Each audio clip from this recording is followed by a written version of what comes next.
빙그레가 2020년 한 해 대박을 쳤습니다. 바나나맛 우유부터 슈퍼콘, 빙그레우스, 꼬트계란까지 잇따라 마케팅 대박을 터뜨렸죠. 이들은 어떻게 젊은 세대에게 취절을 하고 매출 증대까지 이끌어낼 수 있었을까요? 노른자 마케팅으로 성공한 빙그레의 마케팅 비결을 정리해보겠습니다. 지금으로부터 약 10여 년 전, 빙그레는 온라인 프로모션용 아이템을 기획합니다. 회사의 대표 상품인 바나나맛 우유를 캐릭터화한다는 아이디어였습니다. 하지만 기획안을 본 상사의 반응은 우리의 예상대로였습니다. 실제로 바나나맛 우유는 빙그레에서 역사와 함께 회사 내 매출을 차지하는 비중도 매우 커서 함부로 건들 수 없는 제품이었거든요. 이런 이유로 어떠한 아이디어가 나와도 회사의 반응은 회사를 망치려고 하냐라는 식이었다고 하네요. 실제로 수많은 대기업들은 위와 같은 이유로 중간 관리자들에 의해 아이디어가 묻히곤 합니다. 그래서 대기업에선 젊은 세대가 주도적으로 할 수 있는 일들은 상당히 제한되죠. 그저 선배들이 시키는 일을 대신 처리해주는 정도의 역할을 하는 것이 대부분인 게 현실입니다. 그렇게 몇 년이 흐릅니다. 2012년에는 바나나맛 우유 페이스북 페이지가 개설되죠. 이때부터 좀 더 빠르게 소통해야 할 필요성이 생겼고 페이스북에 업로드하는 컨텐츠를 건별로 보고할 필요가 없게 됩니다. 그래서 이때부터 다시 젊은 직원들은 하고 싶었던 마케팅을 조금씩 실험할 수 있는 길이 열립니다. 그러다가 또 약 2년이 흐른 2014년, 역시나 젊은 직원들이 재미있는 컨셉으로 만든 광고를 페이스북에 올렸는데 사람들이 재밌다며 뜨거운 반응을 보입니다. 그리고 유명인들이 이 광고를 펴가기 시작하면서 파급력이 지속적으로 커져갔죠.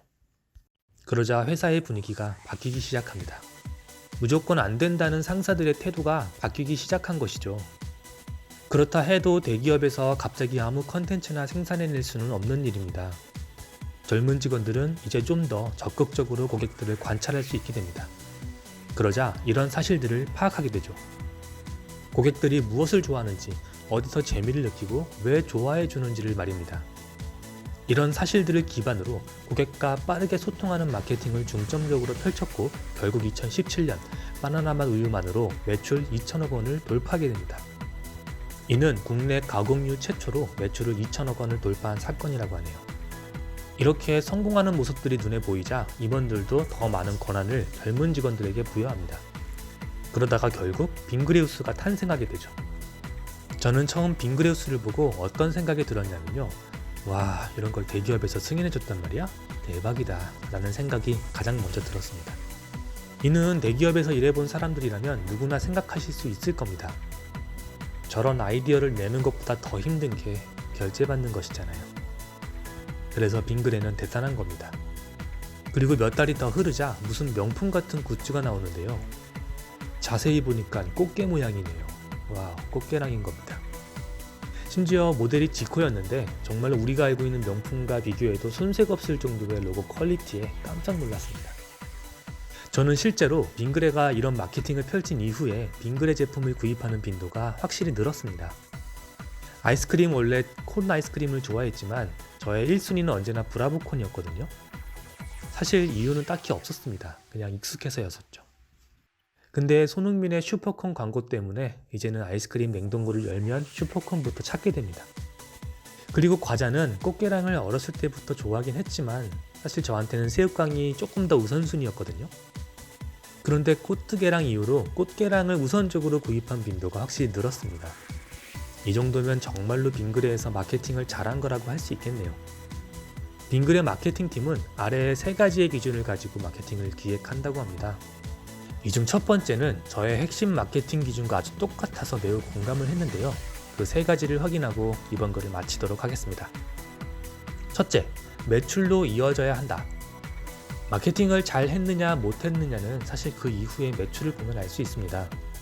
너무나 기본적인 말인데 이게 실무에서는 무시되는 경우가 상당히 많습니다. 그 이유는 다양한데요.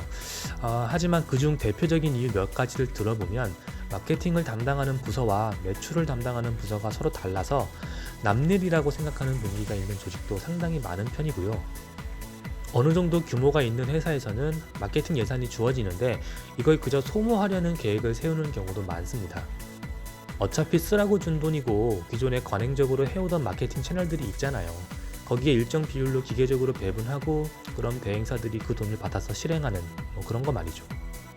하지만 빙그레 마케팅 팀은 실제로 집행한 마케팅이 매출로 이어지는지를 고민하고 추적합니다. 그러다 보니 어떻게 해야 더 효율적이고 효과가 큰 마케팅을 할 수 있을지 생각하게 되고 그게 실제로 더 좋은 퀄리티의 마케팅 계획이 세워지게 된 것이죠.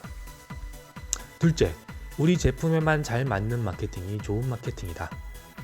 회사가 가진 이미지와 아이덴티티마다 적정한 마케팅 기법이 있을 겁니다.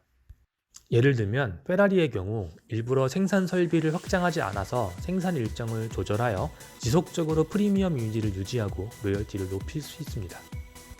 무려 5억 원이 넘는 차를 사려는데 계약하고 최소 2-3년을 기다려야 차를 받을 수 있는데요. 만약에 이런 마케팅을 현대차에서 한다면 아무도 기다려주지 않고 다른 브랜드로 넘어갈 겁니다. 이처럼 회사마다 가진 이미지 때문에 그 회사의 특화된 마케팅이 무엇인지를 찾아야 한다는 것이죠. 셋째, 모든 것의 기본은 제품력이다. 과거에는 규모의 경제의 이유로 대규모 생산 설비와 자금력을 갖춘 대기업을 중심으로 제품이 생산되고 그 회사가 브랜드를 찍어내면 소비자들은 그게 맞는가 보다 하고 구입하던 시절이었습니다. 하지만 요즘은 비교적 소량의 제품을 생산할 수 있는 시대입니다. 그러다 보니 이름 모를 규모가 작은 회사에서도 수많은 제품들이 하루에도 수십, 수백 개씩 쏟아져 나오죠. 하지만 상당히 많은 제품들이 가장 기본적인 제품력도 갖추지 않고 그저 마케팅으로만 승부를 보려는 모습이 보이곤 합니다. 이런 제품들은 흥미를 유발해서 순간적으로 매출을 일으킬 수는 있겠지만 곧바로 제품력에 실망한 소비자들에 의해 판매량은 급격하게 줄어들 것입니다. 이제는 소비자들도 엄청나게 똑똑하거든요. 특히 사람들 사이에 정보 공유 속도가 SNS로 인해서 엄청나게 빨라졌습니다. 이는 부정적인 측면도 있지만 제품력이 좋다면 빠른 속도로 제품의 평가가 확산되는 긍정적 효과도 동시에 존재합니다. 제품력은 옵션이 아니라 기본인 것입니다. 저도 올해 신제품을 개발하면서 어떤 식으로 마케팅을 전개하고 브랜드 이미지를 형성할 것인지 매일 고민하는데요. 빙그레의 케이스를 스터디하며 2021년에 적합한 접근법이라든가 프로세스 등 많은 것들을 학습할 수 있었던 사례였습니다. 마지막으로 빙그레 마케팅 담당자분들 그리고 그걸 승인해주신 임원분들 정말 존경하고 대단하십니다. 오늘은 여기까지. 감사합니다.